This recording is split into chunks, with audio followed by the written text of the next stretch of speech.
Inside Crime is brought to you by doTERRA. The doTERRA drug deactivation pouch provides an easy and effective way to dispose of unused or expired medication. Learn more at doterrasystem.com. Stay safe, stay ready with doTERRA.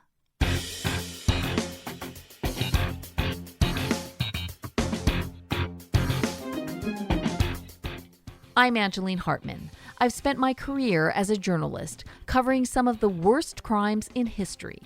My craft is storytelling. My passion is crime fighting. With this podcast, I'm bringing you more stories, candid conversations with crime victims, their families, and law enforcement. We'll journey together as we learn what happens inside crime. Hi, everyone. I hope you're enjoying this season of Inside Crime, Survivors and Heroes. Today, my guest is the survivor of a horrific crime, and she's a hero. She works every day to make sure her experience helps others. Sayeh Rivazfar is an investigator with the New York State Police. In 1988, Sayeh was 8 years old when she and her 6-year-old sister Sara were kidnapped. What happened to them is hard to imagine. Some of the details can be tough to hear, but she wants you to know the full story. Sayeh says she became a state trooper because of what happened to her.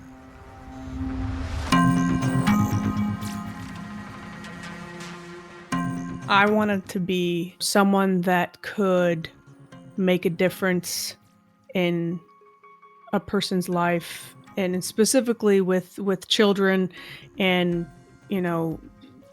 victims in general, because of what happened to my family and I. And that was my drive, 100%. Wow. When you tell people your story, where do you start? I start from the background of it all to where it led up, to that horrific night. So what I like to share with people is the kind of situation that we were in that led us up to be in the position that ultimately cost us far too much. So my parents divorced at a very young age for me. I was 5 years old. My sister was 3 and my brother was 1. So I don't have many memories of my parents being together. And my father lost custody of us, and therefore we stayed with our mother in Pensacola, Florida. And my mother was a working kind of person. She needed to work. With being a, quote unquote, single mother, because we had visitation with our father, but it wasn't often. So my mother, trying to raise 3 kids, is difficult for anyone. But for my mother, she didn't have the right coping mechanisms for the stress that it brings you. And I only can say that now because I understand it. So yes, because when you're 5 years old, right, exactly.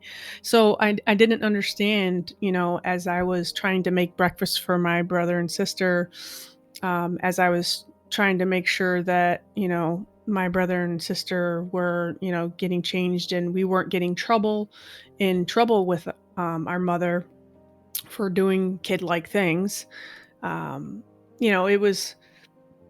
It was a role that I took on very young, to be motherly like to both my siblings. And it did end up, a part of it ended up where my mother had abused drugs and alcohol. And I would end up caring for my mother because she would end up having migraines and, passing out. And it was, at the time, I just didn't think I had a choice. So I just did it. And that's, that was very difficult to deal with as an adult, knowing I did all of that and realizing that I shouldn't have had to do that. And we bounced around from place to place. I mean, we would stay at a friend's house or at a place like the YMCA or some person that we really didn't even know, or even at a place of employment where my mother worked. And one of those I remember is being at a hotel or motel. Either way, we would stay in a room while our mother cleaned the motel rooms. So, I mean, we were just going nonstop, and there wasn't any stability there for us. And to me, knowing what I know now, it's we were a target, and a target specifically for monsters that want to take advantage of a single mother with kids. So that led up to unfounded, unfortunately, CPS cases of our busted lips and our welts on our legs and bloody noses and, burn marks and all these things that should have maybe red flagged these situations. And maybe, whether my mom got help or they yanked us out, I just wish that there was, one case that it would have looked a little bit deeper, or had someone had a gut feeling that something just wasn't right with all these cases that came in, even neighbors calling in saying that they hear screaming. And,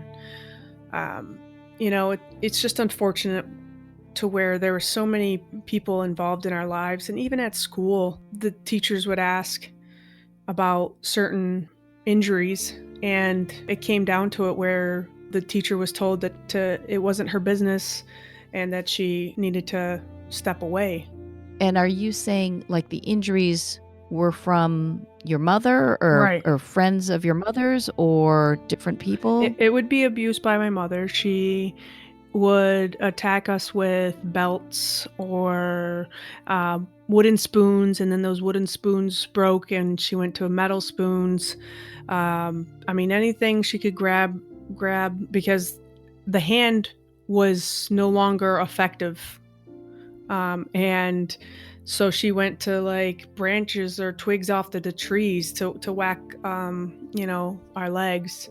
And as much as I wanted to take all the abuse, and stop my sister and brother from getting it, I just couldn't, because she just had no control.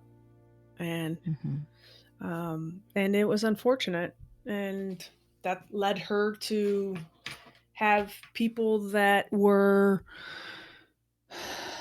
just horrible in our lives. And the one particular person that I speak of, his name is Ray Wyke, is how we knew him, as Ray.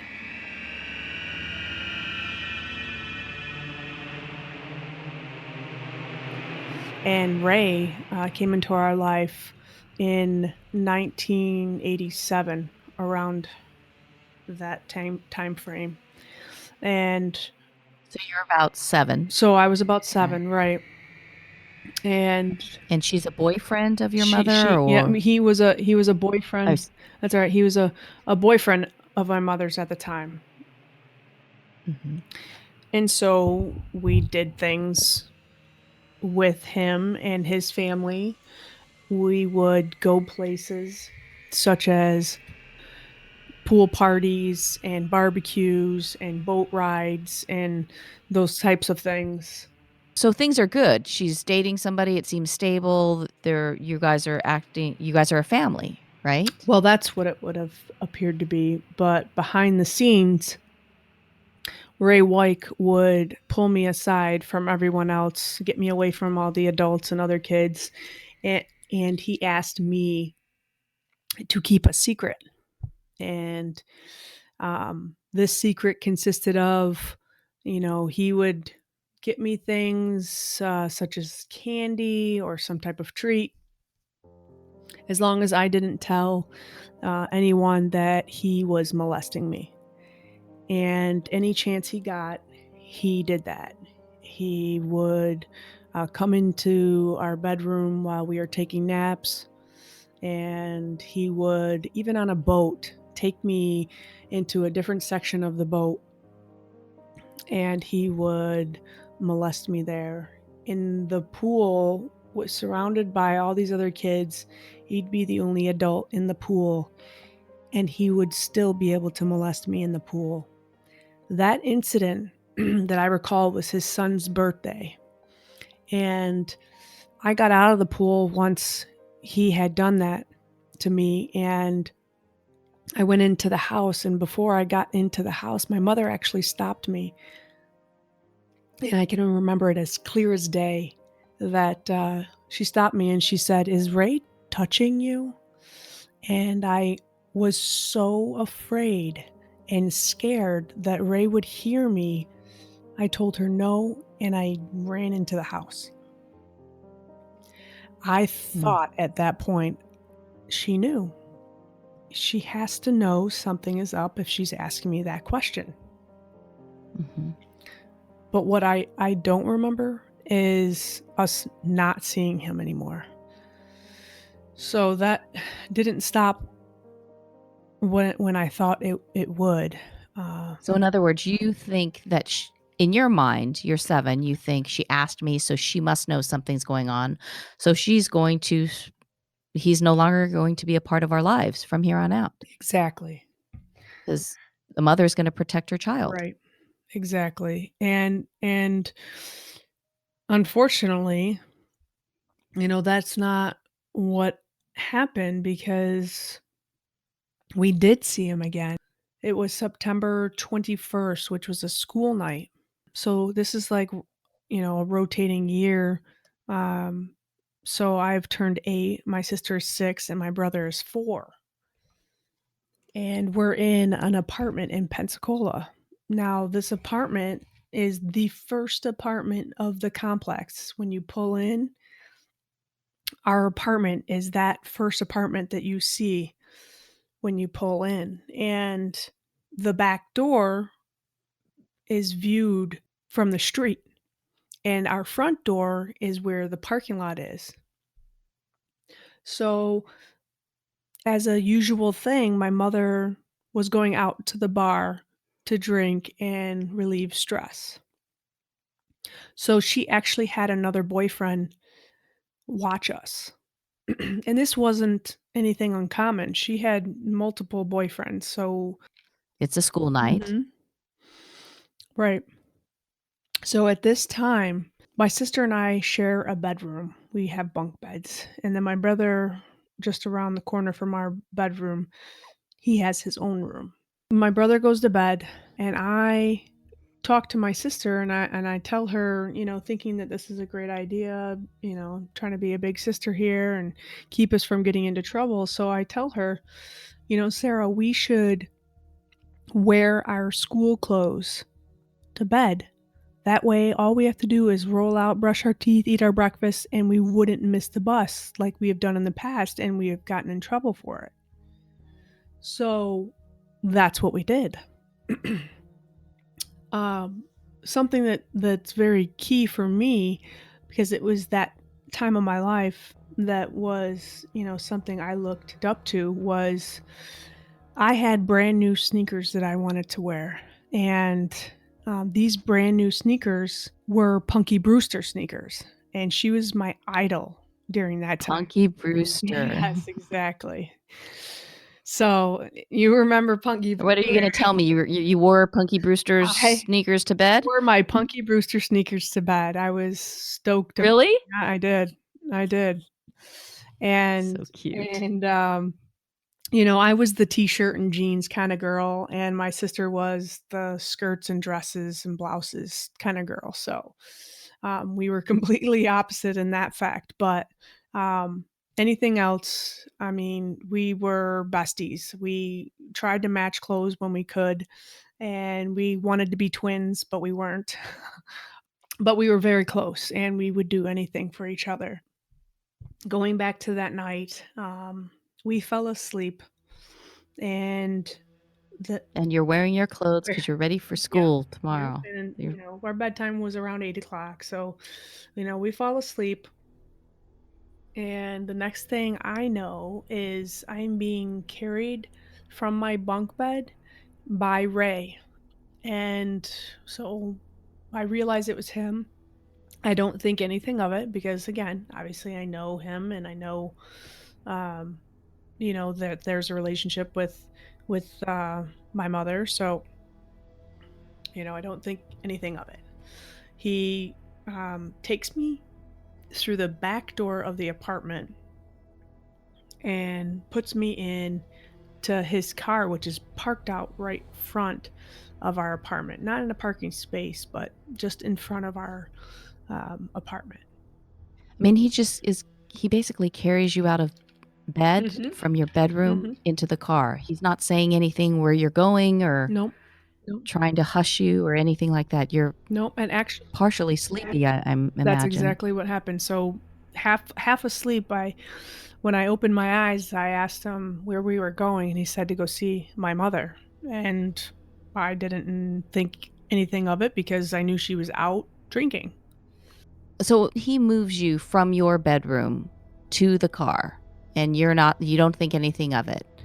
And then he leaves you Mhm. to go get your sister. And when he goes to get my sister, he puts her in the back seat of his car. Then he leaves and goes back to the apartment, to the back door, to put the door back on its hinges, or at least to try and properly put it from afar that it would look like it was still where it was supposed to be because he crowbarred it. In other words, Correct. he broke in, like Exactly. busted the door Exactly. off the hinges. Okay. And he goes back to kind of cover up so that nothing Exactly. looks out of place. So Okay. once he does that, he comes back to his car and we take off.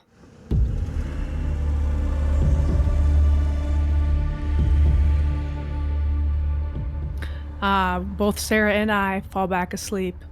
We start to drive 15, 20 minutes, and I open my eyes up when we slow down and start to turn down a road.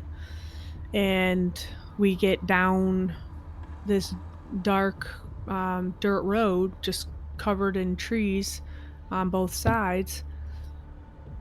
And that's where he stops the car and asks me if I told anybody our secret.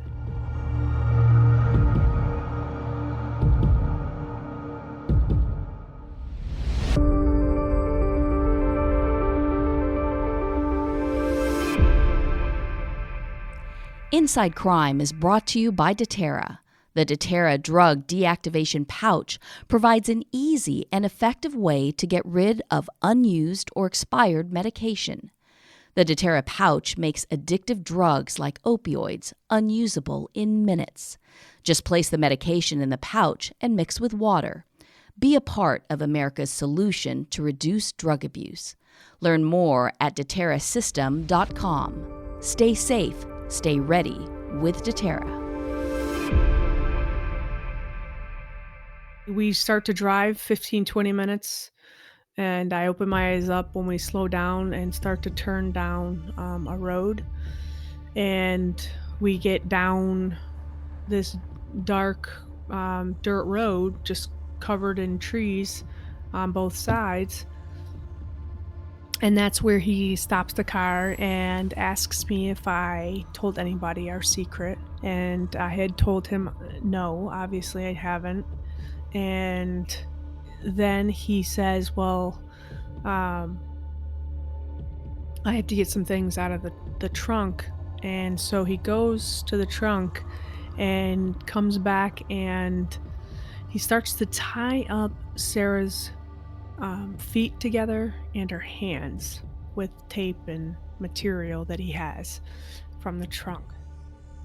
So that obviously had us very concerned and upset and asked him, what's happening. And he said, if you're good, you'll get to see your mom.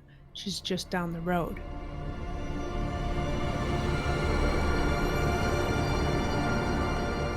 So we went with it. And after he ties up Sara, he then comes to me and asks me to the back of the car, outside to the trunk. And that's where, he asks me to do things to him that no child should ever have to do to an adult, and then sets me on the trunk of his car while he changes into white shorts from his blue jeans, and he begins to rape me. And at first, it was excruciating and very painful. And after a while, I just stopped screaming and I stopped feeling the pain. And at that point, a random set of headlights come down the dirt road, and it was a utility vehicle type truck. So Ray asked me to get back in the car and to keep our heads down and not move. So he goes up to this person in this utility truck and tells him that he's having car trouble. And the man in the truck looks at Ray and sees, these white pair of shorts that he's wearing are now covered in blood. And this person in the truck is terrified and says, "Okay, buddy, see ya." So he takes off. Ray hops back into the car and starts driving down the road a little bit more until the truck is nowhere in sight. He stops the car and opens up the car door and starts to rape me on the front seat. And at this point, my sister is seeing what's happening, and she starts crying and asking me why Ray is doing this. And all I could tell her is that it's going to be okay. It's almost over.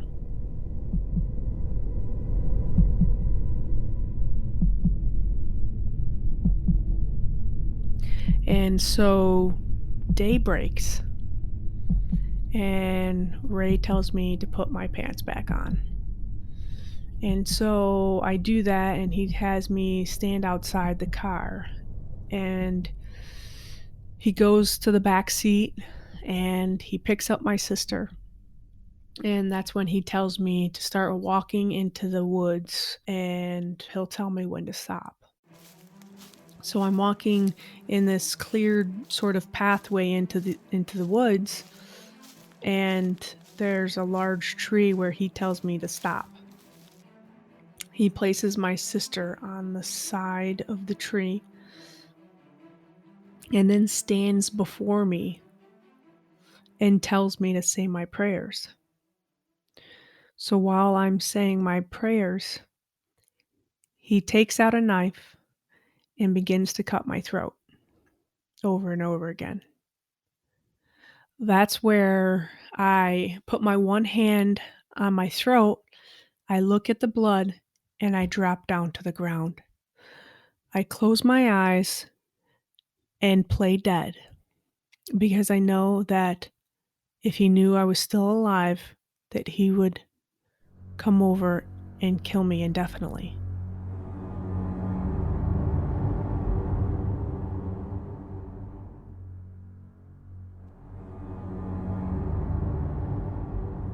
So in the meantime, I hear my sister screaming, and I feel her kicking on the ground.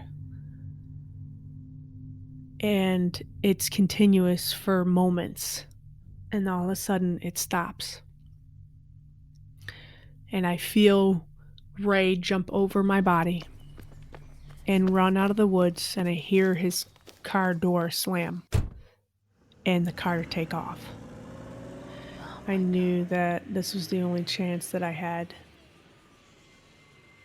And so that's when I went over to see how my sister was.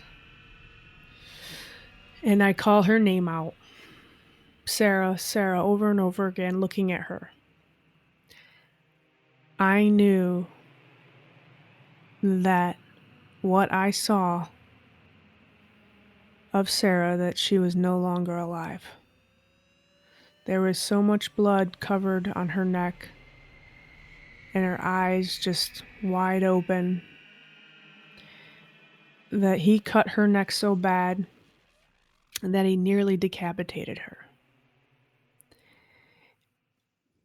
Oh my God. And I knew that I had to go get his help, and I had to leave her there to go get that help.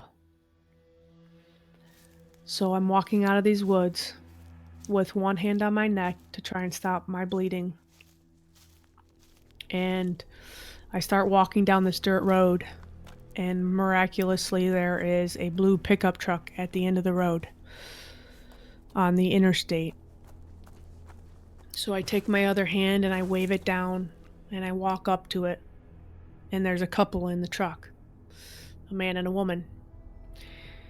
And they see me, and I tell them, the only thing I can tell them at the moment was that Ray killed my sister. And they had asked me if I was sure, and I said yes. And they took some cloth and put it over my neck to try and help with the bleeding. And they rushed to a nearby store where they called 911. And at this point, I had clearly lost a lot of blood. And I vaguely remember certain details. And the only thing I do remember was them trying to ask me questions. The couple in the truck, and then all of a sudden I have an EMT, a paramedic, and a deputy at the door. Lights out from there. I don't remember anything until I get to the hospital. Now, what I'm told during this period of time from where the nearby store was that 911 was called to the hospital was that I was going to die, and that the deputy had to ride into the ambulance with me because they had to gather as much information as they could from me before I passed. And my heart stops in the ambulance. I get to the hospital. I was told by the deputy that I was able to give all kinds of details. I don't recall it.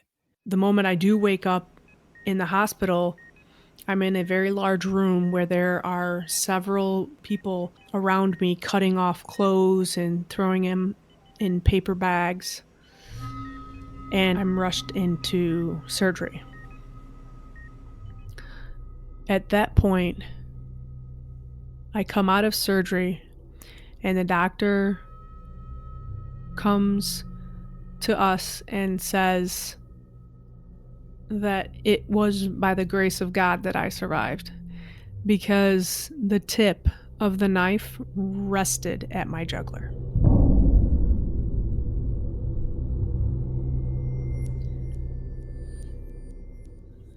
Man. While I'm in the hospital, terrified that Ray is going to come and kill me because he's going to find out that I'm alive, I have a deputy outside my room, but that window is still there.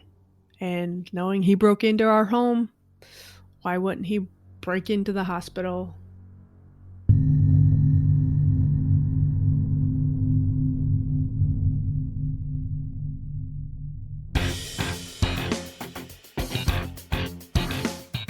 Coming up on Inside Crime, what happened after Sayeh miraculously survived? They asked me if I could point Ray White out in the room, and I'm horrified. And I can't do it. That's next on Inside Crime. Thank you so much for listening. I'm your host, Angeline Hartman. For more about this podcast, check out our website, insidecrime.com, and be sure to subscribe so you don't miss an episode of Inside Crime.